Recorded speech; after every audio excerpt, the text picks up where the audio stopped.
রাসূল সাল্লাল্লাহু আলাইহি সাল্লাম যাদেরকে গোপনে কোরআন শোনাবেন এবং তাদের অন্তরকে কুলুষিত মুক্ত করবেন এবং যারা গোপনে দ্বীন কবুল করবেন তাদের জন্য আরাকামের বাড়িটি নির্ধারণ করলেন। কারণ আরাকামের বাড়িটি ছিল সাফা পর্বতের উপরে, কুরাইশদের থেকে অন্তরালে। ইবনু ইসহাক হতে বর্ণিত, সাহাবীরা নামাজ পড়ার জন্য কিছু ঘাঁটি নির্ধারণ করলেন।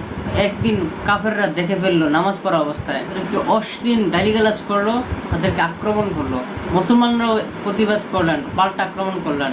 সাদ বিন আবি ওয়াক্কাস একজনকে মারতে মারতে রক্তাক্ত করে ফেলেন। এটাই ছিল তখনকার ইসলামের প্রথম রক্তপাত। মুসলমানরা তখন সংখ্যায় ছিল খুবই কম, তাই এভাবে যদি সব জায়গায় মারামারি করতো তাড়াতাড়ি মুসলমানরা শেষ হয়ে যেত। বুদ্ধিমানের কাজ ছিল গোপনে দিন প্রচার করা। যেহেতু আল্লাহ রাসূল সাল্লাল্লাহু আলাইহি ওয়াসাল্লামকে নির্দেশ দিয়েছেন, তিনি প্রকাশ্যে জোরে সুরেই দিন প্রচার করতেন, কিন্তু অন্যান্যদেরকে গোপন রাখতেন। নবুয়তের ৪র্থ বছরের শেষের দিক থেকে অত্যাচার জুলুম বাড়তেই থাকে, চরম একটা পর্যায়ে যেয়ে পৌঁছায়। তখন আল্লাহ তাআলা ওহীর মাধ্যমে ইঙ্গিত দেন হিজরতের। আল্লাহ বলেন, দুনিয়ার জমিনটা প্রশস্ত। রাসূল সাল্লাল্লাহু আলাইহি ওয়াসাল্লাম তাই হিজরতের নির্দেশ দেন সাহাবীদেরকে। কোথায় হিজরত করবেন? রাসূল সাল্লাল্লাহু আলাইহি ওয়াসাল্লাম আবিসিনিয়ায় হিজরত করার নির্দেশ দেন। কারণ রাসূল সাল্লাল্লাহু আলাইহি ওয়াসাল্লাম আগেই জানতেন আবিসিনিয়ার সম্রাট নাজ্জাশীর ন্যায় বিচারের কথা, ইনসাফের কথা, ওখানে কোনো জুলুম হতো না। তাই সাহাবীরা হিজরত করেন রজব মাসেই। তারপরে রমজান মাসে হঠাৎ করে রাসূল সাল্লাল্লাহু আলাইহি ওয়াসাল্লাম বাইতুল্লাহ এসে সূরা নাজম তেলাওয়াত করা শুরু করেন। অতীতে কোরআন তেলাওয়াতের সময় কাফেররা শোরগোল করত যাতে কেউ না শুনতে পায়, কিন্তু ওই সময় কেউ শোরগোল করতে পারেনি। মন্ত্রমুগ্ধের মতো কোরআন তেলাওয়াত শুনতে থাকলো। তারপর তাদের অন্তরে কম্পন সৃষ্টি হতে থাকলো।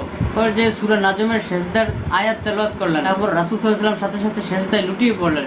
সাথে সাথে ওখানকার বিরাট একটা মুশরিক সেজদায় লুটিয়ে পড়লো। তখন মক্কার বিরাট একটা মুশরিক এখানে উপস্থিত ছিল।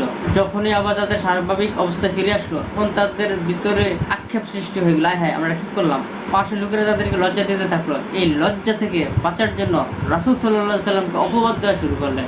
রাসূল সাল্লাল্লাহু আলাইহি ওয়াসাল্লাম নাকি বলেছেন, মর্যাদাবান দেবতাগণ শাফাআতের আশা করা যায়। কোরআন তেলাওয়াত শোনা, মুশরিকদের সেজদা দেওয়ার এই ঘটনাটা মানুষের মুখে মুখে বাড়াতে এক পর্যায়ে আবিসিনিয়ার হিজরত করে মুসলমানরা শুনতে পেল যে মক্কার মুশরিকরা মুসলমান হয়ে গেছে। তারপর মুজাহিরগণ পুনরায় আবার মক্কায় প্রত্যাবর্তন করা শুরু করলেন। মক্কা আসার একদিনের রাস্তার আগে প্রকৃত ঘটনাটি শুনতে পেল।